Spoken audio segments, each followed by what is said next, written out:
როგორც დამეზარა ეს არის ის ეტაპი, როცა თქვენ შეგიძლია იყოს დამბედავები და არჩიოთ რამე არომატული ხვალ გინდათ რომ კონდეს გარეული თქვენ ჩიზკეიქს. 440 შაქარი და არა ეს დესერტი არ არის არც დიეტური არაფერი მაგვარი მილიარდი კალორია აქვს რა და არის იმისთვის რომ უბრალოდ თქვენ თავს მიცეთ ფუფუნება გემოსგან და მოსვენების საშუალება ვარჯიშისგან ასე შემდეგ. აი ალბათ მილიონჯერ გამიგია რომ თბილისში კარგი ჩიზკეიქი არ იჭმევა. თბილისში კარგი ჩიზკეიქი არ იჭმევა. ალბათ იმიტომ არ იჭმევა კარგი ჩიზკეიქი რომ უბრალოდ ბევრს არ გონია რომ ღირს შრომად იმიტომ რომ ნამეტანი მარტივია და საინტერესო ნაკლებად არის ხოლმე რა. არ დაგეთანხმებით თბილისში კარგი ჩიზკეიქები იჭმევა. სადაც თქვენ მოძებნოთ, მაგრამ არის. მაგრამ იმისთვის რომ ეგ ფრაზა აღარ გაჟღერდეს, გასწავლეთ რეცეპტს. ჩიზკეიქის რომელიც არის უმარტივესი, ზოგადად ყველაზე მარტივი რეცეპტი არის ჩიზკეიქის საერთოდ რა. და სახში გაიმეორო. თან ადრე იყო პრობლემა რომ ხარისხიანი კრემყოლები რომელიც გამოდგებოდა ჩიზკეიქში არ იშოვებოდა და ეხლა არის ბევრია და ეს ვალიოს თან ულაქტოზო ვარიანტი არის იდეალური რამ, იმიტომ რომ მაღალცხიმიანია, 25% ცხიმი აქვს, რაც იდეალურ ტექსტურას მოგცემს ჩიზკეიქისთვის. ესეთი სქელი სასიამო თანთავა იქნება რა. ამიტომ გამომყევით ამ ძალიან მარტივ რეცეპტში, რომელიც ერთი თული ნაწილი აქვს მარტო რომ წყლის აბაზანანო გააკეთოთ რა, მაგრამ ღუმელის სახში თუ გააკეთა ოდნავ ღრმა ჭურჭელი, პრობლემა არ არსებობს. თან სომს ნიუ-იორკ ჩიზკეიქში თქვენ დააცხობთ. ყოველთვის არის ხოლმე ორცხობილა. კლასიკურად არის გრენ კრეკერები, მაგრამ ჩვენ გვაქვს ალტერნატივად ბალოკოს არაქის ორცხობილა, რომელიც ნუ აი იდეალურად ჯდება ამ ყველაფერს რა. ამიტომ დავიწყოთ და აი ეს ჩიზკეიქის ტრაგედია სამუდამოდ აღარ იარსებებს თქვენ ტვინში. იმიტომ თქვენ შეძლებთ გაკეთებას. პირველ რიგში ძალიან მარტივი პროცესი აქვს. ჭირდება ჯამი და დაახლოებით 2 ცალზე, 2 ცალზე, ანუ 20 პორცია მაინც გამოვიდეს. ჭირდება 420 გრამი ორცხობილა. ჯამში ჩავყავთ ორცხობილებს და პატარა შევა. ორცხობილის გემო შეგიძლიათ შეცვალოთ. ბევრი განსხვავებად გაკეთება შეიძლება. შეგიძლიათ შოკოლადის ორცხობილაც იყოს, შეგიძლიათ რამე არომატული იყოს. ბევრი რამით გამოდის ძალიან. თავარია ცხიმიანობა კონდეს და გემრიელი ორცხობილა იყოს. შეგიძლიათ ეს ყველაფერი ესე ძალიან არ იწოვოთ, როგორც მე ვწოვებ, შეგიძლიათ უბრალოდ ჩაყაროთ ბლენდერში, ჩოპერში რაღაცა კი დააჭერბოთ, ხნულად აქცეთ, მაგრამ მე მიყვარს და ნაფოტები არის, ამიტომ ხელით შევი ხოლმე მაგ პროცესს. როგორც დამეზარა და მაინც ბლენდერით გავაკეთე. და ახლა ხდება რა? პირველ რიგში 75 გრამი შაქარი. დაახლოებით 150-160 გრამი კარაქი. გამომდინარე აუცილებლად. ეხლა ეს მასა კარგად მოურიოთ, გულმოდგინეთ, რომ დაინამოს ცხიმით სულ. ეხლა ამ ეტაპზე მასა გამზადებულია. შაქართან ოდნავ მარილი უნდა. ამ შემთხვევაში ჰიმალაის მარილს გამოვიყენებ, ერთ მწიკს. მარილი აძლევს სიმსიღმეს გემოს. ეხლა ვიძღებთ საცხობ ფორმებს და საცხობ ფორმებში პრესავთ ამ მასას. ოლივერის ზეითუნის ზეთი უნდა არა ექსტრა ვერჯინი. დავასხათ ფორმაზე. ეხლა სახოცით ყველგან კარგად მოусვათ. ეს თუ არქენი მე ამის ამოღება აქედან არის არარეალისტური რამ. აბსურდული მისწრაფება ესე ვთქვათ. მიღებთ ბისკვიტს, განაწილებთ. ესე კარგად მოვაპირკეთოთ ძირი. და ეხლა ტელემაგიით მეორესაც გავაკეთებ და ამას 175 გრადუსზე 8 წუთი გამოვაცხობთ. ეგ არის. ეხლა ველოდებით. სანამ ისწვება, ჩვენ დავიგდოთ საქმე წინ, მართალია ლუდინი მეორე მოგვიწევს მაინც. მაგრამ დიდ ჯამში, რაც შეიძლება დიდ ჯამში, გადავიტანოთ 1.8 კრემყველი. ახლა როგორი ცხიმიანია ვალიოს კრემყველი? აი ეგეთი გვინდა, მაქსიმალურად ცხიმიანი, რომ კარგი ტექსტურა ქონდეს. თუ ისე მოხდა, რომ სანამ იშოპინგეთ, სანამ ყველაფერს სახში მიიტანეთ, კრემყოლს წყალი გაუჩნდა და ტემპერატურის გარეთ იმართება ხოლმე როგორც ეგეთი. შტატი გამოიყოფა. ის წყალი არ გადაღვაროთ. აქვე ჩააქციეთ, იმიტომ რომ ის მნიშვნელოვანი ტენიანობა არის მასისთვის. ცოტა ხელით დავარბიოთ ოდნავ. 440 შაქარი და არა, ეს დესერტი არ არის არც დიეტური არაფერი მაგვარი, მილიარდი კალორია აქვს რა და არის იმისთვის რომ უბრალოდ თქვენ თავს მიცეთ ფუფუნება გემოსგან და მოსვენების საშუალება ვარჯიშისგან ასე შემდეგ.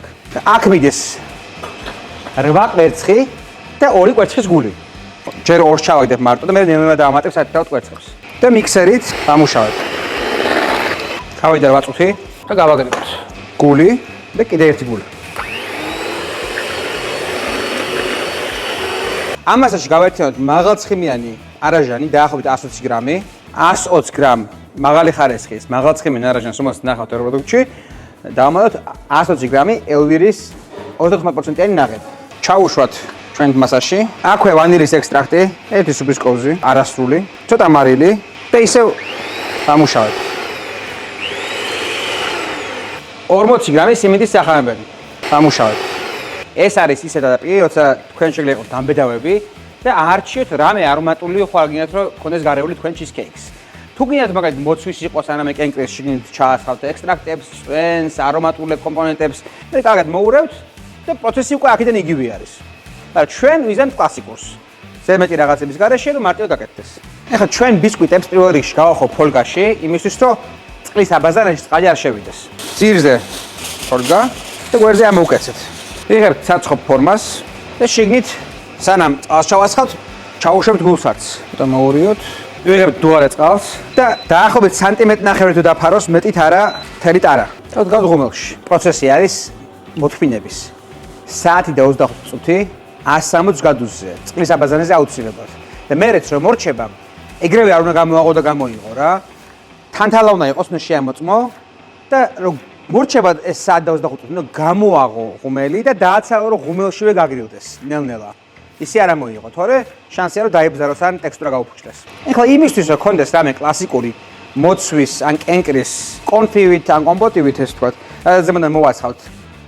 ჭირდება კენკრა, დაახლოებით 500 გრამი მოცვი. ამ მოცვს ოდნავ დავაზიანებ კოვზით, რომ ზოგი მაინც გასკდეს. და დავაყენებ დაახლოებით 120 გრამ შაქარს. და რა თქმა უნდა მარილი.